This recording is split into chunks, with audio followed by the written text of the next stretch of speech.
వారందరూ? నేను బాగున్నాను, మీరు కూడా బాగుండాలని కోరుకుంటున్నాను. ఇవాళ స్పెషల్ ఏంటంటే పచ్చి మామిడికాయ పచ్చడి చేద్దాం, ఓకేనా? ముందుగా మీరు వీడియోలో చూసినట్టుగా బాండి పెట్టుకొని ఎండుమిరపకాయలు దూరగా వేయించుకున్నాను, కొంచెం ఆయిల్ వేసి.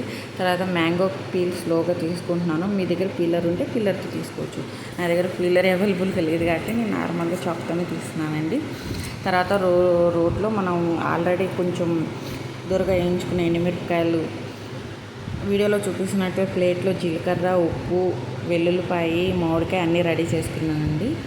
ఎండుమిరపకాయలు కొంచెం ఉప్పు వేసి దంచి తొందరగా మ్యాష్ అవుతుంది, అందుకే ఇంకా స్లోగా దంచుతున్నాను. జీలకర్ర కొంచెం మ్యాష్ అయిన తర్వాత కొంచెం జీలకర్ర వేసుకొని దంచుకుంటున్నానండి. తర్వాత మ్యాంగో మనం కట్ చేయ అవసరం లేదు, అది దంచేస్తే ఆటోమేటిక్గా మ్యాష్ అయిపోతుంది, మొత్తం తొందరగా ఫాస్ట్గా అయిపోతుందండి. రోట్లో అయితే ఒకసారి ట్రై చేయండి. మా పాప కూడా దంచుతానంటే ఇంకా తనకి ఇచ్చాను నేను. వెల్లుల్లిపాయ తర్వాత లాస్ట్లో వెల్లుల్లిపాయ కూడా కొంచెం దంచుతున్నానండి. తర్వాత మనము పోపు కోసం బాండి పెట్టి దాంట్లో ఆయిల్ పోసానండి. తర్వాత పోపు దినుసులు వేసాను కొన్ని.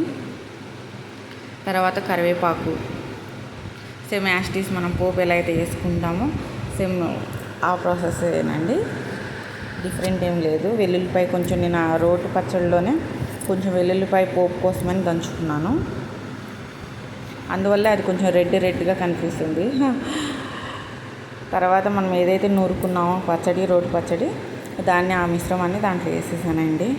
ఒకసారి మీరు కూడా ట్రై చేయండి, ఎలా ఉందో టేస్ట్ చూడండి. వీలైతే షేర్ చేయండి, కామెంట్ చేయండి, లైక్ చేయండి. ఈ సమ్మర్లో పచ్చి మామిడికాయలు మనకి మ్యాక్సిమం దొరుకుతాయి కదండి, ఒకసారి ట్రై చేయండి. ఎలా ఉందో నాకు కూడా కామెంట్ చేయండి. వేడి వేడి అన్నంలో తింటే చాలా బాగుంటుంది, మీరు కూడా ఒకసారి ట్రై చేయండి.